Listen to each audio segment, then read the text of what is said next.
भारत का लाल किला इन दिनों बिहार में खूब चर्चा में है। दरअसल दिसंबर 2022 के पहले पखवाड़े में नीतीश कुमार की पार्टी जेडीयू के राष्ट्रीय परिषद की बैठक हुई। इसमें तमाम वरीय नेताओं ने नीतीश कुमार के प्रधानमंत्री बनने की बात कही। कुछ नेताओं ने तो यहाँ तक कह दिया कि नीतीश कुमार 2024 में भारत के लाल किले पर झंडा फहराएंगे। हालांकि नीतीश कुमार ने कहा कि वे पीएम उम्मीदवार नहीं है। ये अलग बात है कि सारी बातें भविष्य के गर्त पे छिपी हुई है, लेकिन इन सब में सबसे अधिक चर्चा लाल किला की हो रही है। ऐसे में 5 PM के 5 का तड़का में हम भारत के लाल किला के बारे में बताएंगे। 5 बातों में उसके ऐतिहासिक तथ्यों को रखेंगे। सबसे पहले 5वें नंबर की बात करते हैं। यहाँ हम ये जानते हैं कि आखिर इसका निर्माण किसने कराया था। ये तो सबको पता है कि लाल किला देश की आन बान और शान है। यहाँ हर 26 जनवरी और 15 अगस्त को तिरंगा फहराया जाता है। 26 जनवरी को राष्ट्रपति और 15 अगस्त को प्रधानमंत्री झंडा फहराते हैं। बता दें कि इस किले का इतिहास सदियों पुराना है। लाल किला मुगलों से लेकर अंग्रेजों तक के शासन की गवाही देता आ रहा है। भले ही किले की दीवारें बूढ़ी होती जा रही हैं, लेकिन मन में जो जज्बा है वो हमेशा जवान रहता है और यहाँ का इतिहास उतना ही अधिक गहरा है तथा इसे देखकर हमारा मनोबल हिमालय से भी ऊंचा रहता है। जहाँ तक इसके निर्माण की बात है तो इसका निर्माण मुगल शासक शाहजहां ने करवाया था।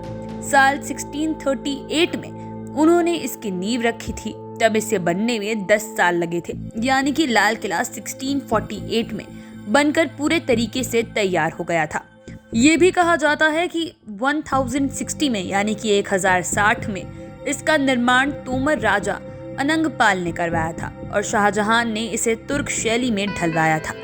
हालांकि ये शोध का विषय है, लेकिन सब जगह शाहजहां की ही चर्चा मिलती है। अब बात करते हैं चौथे नंबर की। ये तो हर कोई मानता है कि लाल किला विश्व की सबसे अधिक सुंदर जगहों में शामिल है। बता दें कि इसे सजाने के लिए दुनिया भर से सामान मंगवाया गया था। महल के मुख्य कक्ष को भारी पर्दों से सजाया गया था। इसके लिए उस समय चीन से रेशम और टर्की से मखमल मंगवाए गए थे। तब चीन के रेशम और टर्की के मखमल से महल की सजावट की गई थी। दरअसल 15 जून 1648 को शाहजहां ने लाल किले को अपना आशियाना बना लिया था। लाल किला में देखने के लिए कई खास चीजें हैं। इनमें दीवाने आम, दीवाने खास, मोती मस्जिद, हीरा महल, रंग महल, खास महल, हयात बख्श बाग आदि प्रमुख स्थल हैं। ये भी कहा जाता है कि जब मुगल का शासन था तब यहाँ के शाही बाजार में दिन में 5 बार शाही बैंड बजाया जाता था। ये बैंड हाउस मुख्य महल में प्रवेश का संकेत भी था। ये भी कहा जाता है कि इस किले में 200 साल तक मुगल परिवार के वंशज रहे। अब बात करते हैं तीसरे नंबर की।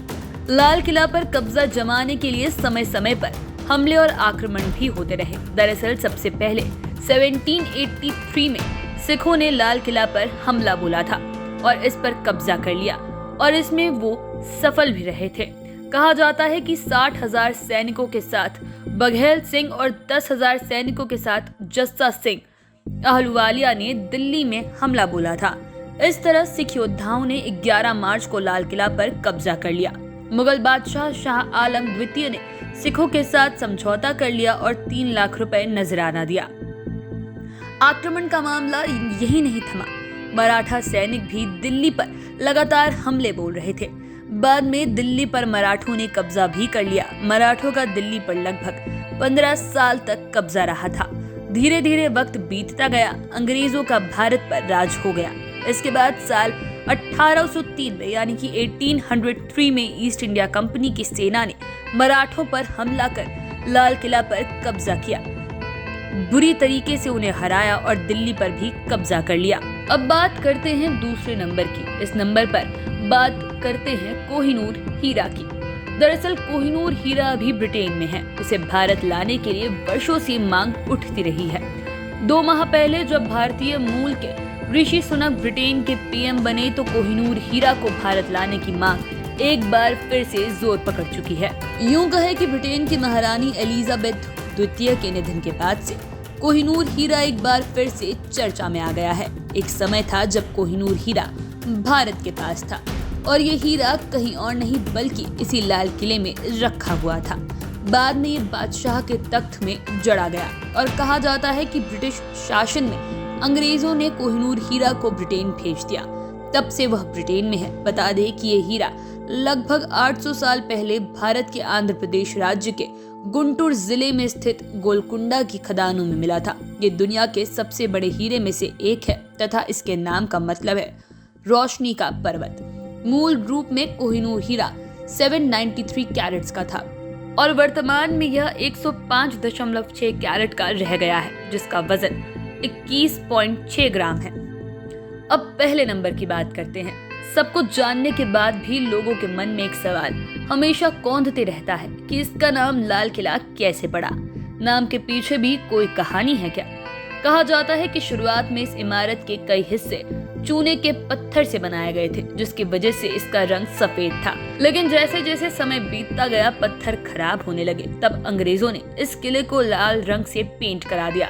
इसके बाद से इसे लाल किला कहा जाने लगा।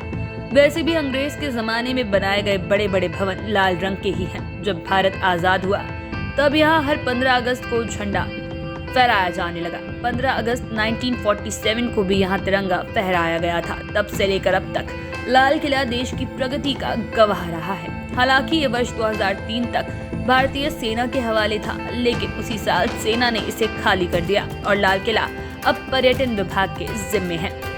आप चैनल के साथ बने रहें। अगर इस वीडियो को फेसबुक पर देख रहे हैं तो पेज को लाइक करें, यूट्यूब पर देख रहे हैं तो चैनल को सब्सक्राइब करें। धन्यवाद।